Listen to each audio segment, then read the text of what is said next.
وعلى سيدنا محمد وعلى آله وأصحابه أجمعين وبعد. Değerli kardeşlerim, Allah-u Teala Seyyidimizden razı olsun. Gerçekten bize bu gece lazım olan her şeyi anlatmaya anlattılar. Ama bazı kardeşlerimiz lisan-ı belki Türkçe olarak Seyyidimizin ne dediğini anlamadılar. Onun anlattığını veya benzerini birkaç kelime ile ortak dilimiz olan Türkçe ile anlatmaya çalışacak olursak değerli kardeşlerim, bugün böyle ortamlarda oturduğumuz, böyle ortamlarda bulunduğumuz için Rabbimize ne kadar hamd edersek, ne kadar şükredersek azdır ve azdır değerli kardeşlerim. Özellikle etrafımıza baktığımız zaman meclisimizin çoğu gençlerden müteşekkil. Bugünün imkanlarıyla gençler teknolojinin insana sunduğu imkanlardan istifade ederek böyle ortamlardan uzak kalmaya kalıyorlar. Telefonları eline tutuşturdukları zaman, birisi ellerine telefon verdiği zaman saatlerce telefonla oynayabilirler. Zamanlarını nasıl geçirdiklerini anlamazlar, bilmezler. Ama hocamızın buyurduğu gibi tasavvufa gönül veren Şeyh Muhammed Nur'dan Hazretleri gibi bir mürşide müntesip olan bir insanın evet zamanın teknolojisinden de istifade eder ama her şeyin o teknoloji olmadığını anlar, onu bir alet olarak kullanır, amaç olarak değil. İşte değerli kardeşlerim, Sadat-ı Kiramımıza baktığımız zaman 120 yıla yakındır Şeyh Ahmedul Haznevi'den itibaren bu tarikat var gücüyle devam etmekte. Bu tarikata kaim olan her mürşid geçmiş mürşidden daha fazla gayret etmeye çalışmakta ve mürşidin himmetini de zamanın kötülüklerinden, zamanın sıkıntılarından, ne kadar o zamanın sıkıntıları çoksa Allah-u Teala da o mürşidin himmetini, bereketini öyle vermekte. O mürşidin himmeti de insanlara öyle dağıtılmakta. Etrafımıza baktığımız zaman değerli kardeşlerim, nice alimler var, nice mürşidler var, nice dava adamları var. Ama belirli bir müddetten sonra davaları sönmekte veya çok azalmakta. Ama Haznevilere baktığımız zaman aziz kardeşlerim, gün be gün onların irşadı himmeti artmakta. Hatta bir gün Şeyh İzzeddin Kuddise Sürruhu'ya Bolu'da Bolu'nun ileri gelenleri Şeyh Kuddise Sürruhu'nun sohbet ettiği mescide giderler. Sohbetten sonra orada birkaç kişi kalır ve birisi Şeyh Kuddise Sürruhu'ya soru sorar, der ki efendim müsaade ederseniz size bir sorum olacak. Buyurun der. Nereye gidiyorsanız kapılar size açılır. Etrafınızda nice insanlar toplanır, gelir. Nice tarikatlar gördük ama tarikatımız gibi devam eden tarikat görmedik. Sebebi nedir? Şeyh Kuddisesi Ruhu dedi ki, biz her yere gidiyoruz. Gittiğimiz yerde kapılar bize açılır, kimse bize engel çıkarmaz çünkü kimsenin makamında gözümüz yok. Kimsenin siyasetine karışmıyoruz. Kimsenin makamında gözümüz olmadığı için herkes kapılarını bize açar. Etrafımızda herkes toplanır. Çünkü kimsenin cebinde gözümüz yok. Fakir de gelir, zengin de gelir, herkes gelir. Çünkü gelen boş gelir, bize bir şey getirmez.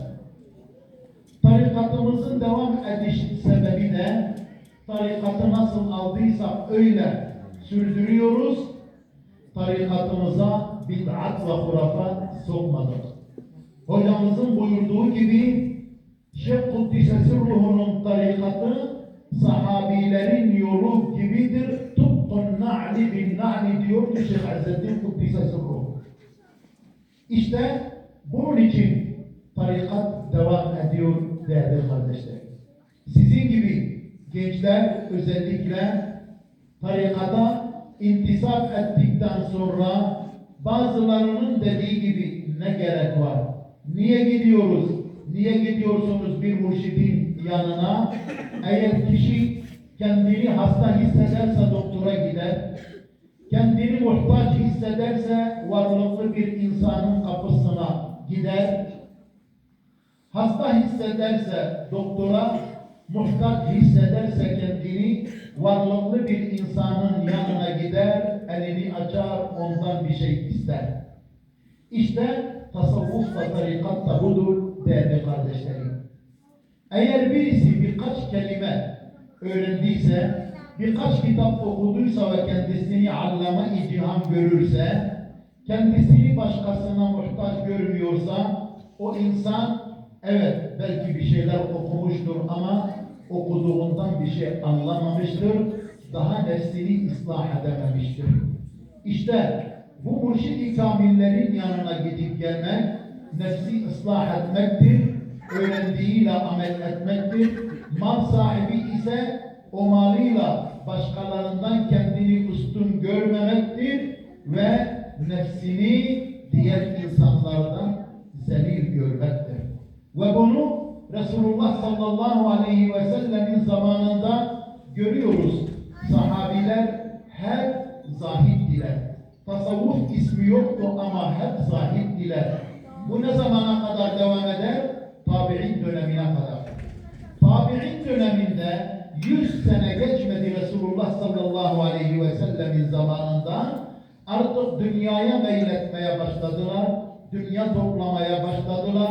Bazıları günah işlemeye, açık günah işlemeye başladılar. Hasan-ül Basri gibi, Abdullah bin Mübarek gibi Allah dostları ortaya çıktılar ve dediler ki biz Resulullah'ın ahlakından uzaklaştık. Bize zühd lazım, takva lazım. Kapı kapı dolaşmaya başladılar. Haccac-ı Zalim zamanında yaşayan Hasan-ül Basri radıyallahu anh, diğer alimler Haccac-ı Zalim'in önünde el-etek dururken Hasan-ül Basri radıyallahu anh hiç ona iltifat etmiyor ve onu tabiri caiz ise adam yerine saymıyordu. Ve ona dedikleri zaman Haccac-ı Zalim'e herkes sana boyun eğiyor. Bu Hasan-ül Basri sana boyun eğmiyor. Neden? Diyor ki herkes bizim malımıza muhtaçtır ama biz onun ilmine muhtacız.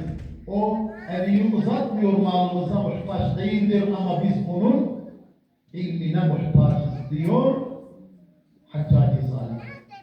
İşte hocamız buyurdu ya İttebi'u men la yes'elukum ecren. Bugün Şeyh Hazretlerine baktığımız zaman Allah makamını âli eylesin.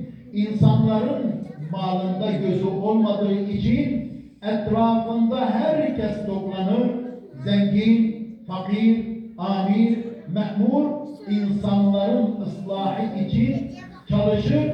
Onları Allah'ın yoluna davet eder. O yola yürür. yürüyen, o yolda yürüyen insan Resulullah sallallahu aleyhi ve sellemin sahabilerinin yolunda olduğunu kendi hisseder ve o yolda devam etmeye başlar.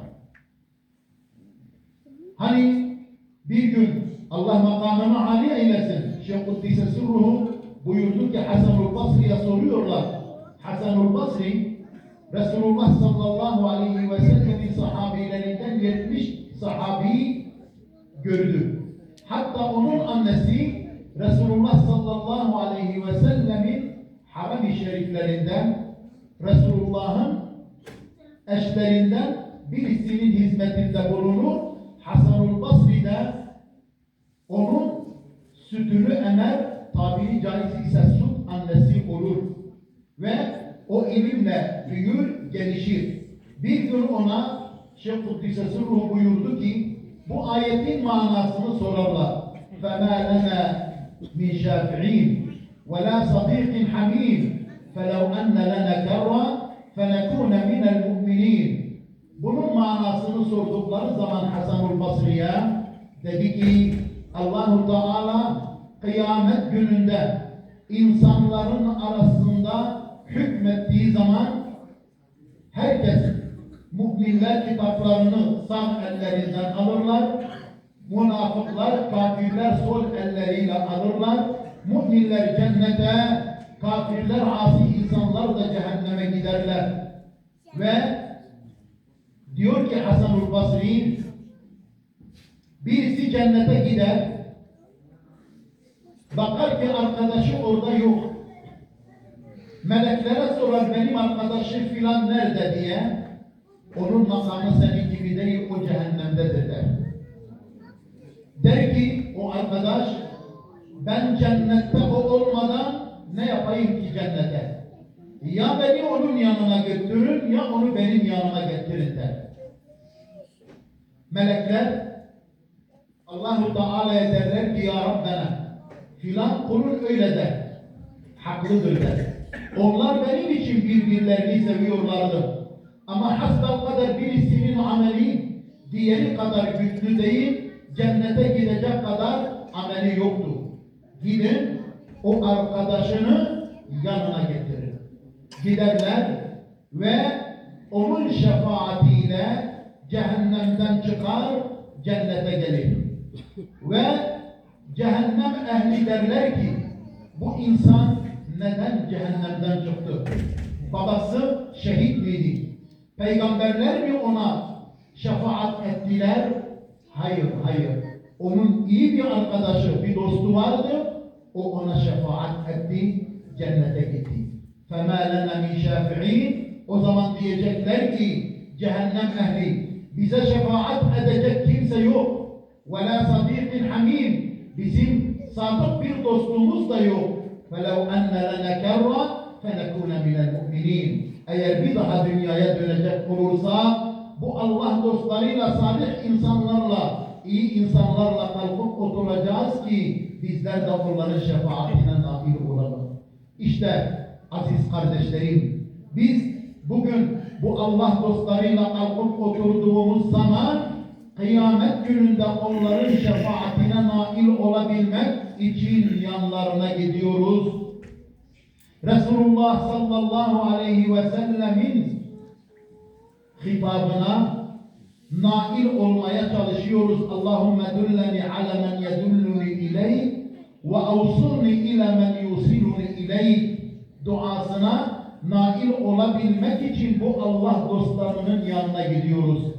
Özellikle siz değerli genç kardeşlerim, ilim talebeleri, bugünden itibaren sizler bu yaşta kendinizi bu yola verdiğiniz zaman kendinizi çok şanslı hissetmelisiniz. Çünkü nice gençler var bugün nerelerde, nice ilim talebeleri var da ama tasavvuftan, ahlaktan haberleri olmadığı için bu yoldan uzaklar. Ama sizler Şeyh Kuddise Sirruhu'nun imamları arasında büyüdüğünüz için, onların tedrisinde büyüdüğünüz için zamanınızı onların yanında geçirdiğiniz için Onlar nasıl ki Sadat-ı Kiram'dan istifade ettiler, onlar nasıl ki onların boyalarıyla boyandılar, işte sizler de inşallah o boya ile boyanacaksınız ve başkalarına şimdiden faydalı olacaksınız. Aynen bir gün Şeyh Kuddise Sirruhu Allahu A'lam Hasaki'deydi. Şeyh Muhammed Kuddise Sirruhu irşada gitti ve camiden çıkar, birisi önüne çıkar der ki, efendim benim bir oğlum var sizde okuyor. Benden habersiz sizin yanınıza geldi. Bana gönderin. Bana lazımdır, bana çalışması lazım. Benden habersiz kaçtı size geldi. Orada bir müderrisi çağırıyor Şeyh Kuddise Sirruhu, yazın bu vakanın adı nedir? Gidince onu babasına gönderelim. Gidiyorlar. Tel Ma'ruf'a gittikten sonra soruyor filan vakayı çağırın bana. Çağırıyorlar, sen babandan habersiz mi geldin? Evet efendim. Neden? Baban seni istiyor. Neden babandan habersiz geldin? Diyor ki efendim babam kumar oynuyor. İçki içiyor, namaz kılmıyor. Ben haftalık olarak çalışıyorum, haftalığımı alıyor, gidip onunla kumar oynuyor veyahut da içki içiyor. Eğer beni gönderecek olursanız benim paramla ya kumar oynayacak ya içki içecek, siz bilirsiniz efendim. O zaman Şeyh Kuddise Sirruhu ağlar, gözyaşı döker. Ne yapalım? Bu çocuğu gönderirsek günaha sebep olacak. Onun bir müddet daha oku der. Tatil olur, eve gider. Ama melek gibi bir insan, sizin gibi öyle gençler, nur yüzlü bir genç olur, ibadetini, taatını, edebini, ahlakını herkes imrenir. Ve bir gün babası meyhaneden gelir, bakar ki ışık açık, odanın kapısını açıyor, bakıyor ki küçük oğlu 15-16 yaşlarında genç, seccadenin üzerinde oturmuş, teheccüdünü kılmış, ellerini açmış, özellikle babasına dua ediyor. Ya Rabbi, babamı bu beladan kurtar. Ya Rabbi, babamı ıslah et. Babam iyidir ama şeytana kapıldı. Kötü arkadaşlarla kalkıp oturuyor. Ya Rabbi, babamı onlardan kurtar diye yalvarıyor, gözyaşı döküyor. Baba da arkada ellerini açmış amin diyor. Sonunda dayanamıyor, elini omuzuna atıyor, kalk oğlum kalk der. Yarın birlikte şeyhinin yanına gideceğiz der. Ve çocuk biraz heyecanlanır, kalkar, babası sabah olduğu zaman birlikte Tel Ma'ruf'a giderler. Şeyh Kuddise Sirruhu onu gördüğü zaman tebessüm eder. Filan, oğlunu gönderdi sana, niye getirdin? Efendim der, Allah-u Teala sizlerden razı olsun. Benden habersiz bir insan, bir çocuk size geldi ama bana bir melek gönderdiniz. Onun duasına dayanamadım, geldim, ben de tövbe edeceğim der ve tövbe eder. İşte gençler, sizler de başkalarına örnek olduğunuz zaman, namaz kılmayan çocuklar sizi örnek gördüğü zaman, gençler, insanlar arkadaşlarınız sizi örnek gördüğü zaman, en büyük saadet sizin için odur, bizim için odur, mürşidimiz için de odur. Muhim olan bizim şeyhimizle iftihar etmek değil. Allah-u Teala mürşidimizi çok büyük yaptı. Makamını çok yüceltti. Herkes biliyor ama muhim olan mürşidimizin bizimle iftihar etmesidir. Filan yerde bir imamımız var, bir sofimiz var, bir talebemiz var. Ahlakı öyle dediği zaman en büyük saadet bizim için değerli kardeşlerim. Onun için bizler bu yola baş koyduğumuz için Rabbimize ne kadar hamd edersek, şükredersek azdır ve azdır. Gençler olarak, çocuklar olarak, talebeler olarak, büyükler olarak Rabbim bizleri Sadat-ı Kiram'ın yolundan ayırmasın inşallah.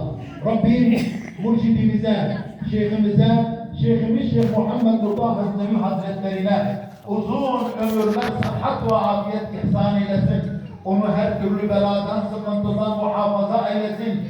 Kıyamet gününde de Resulullah'ın sancağı altında cümlemizi haşr eylesin. Ve Rabbuna ala kulli şeyin kadir. İlâ şerefin nebiyyi ve âlihi ve ashabihi ve ümmetihi ve ilâ ruhi sâdâtina el-kirâm ve emvâtel hâdirîn. El-Fâtiha.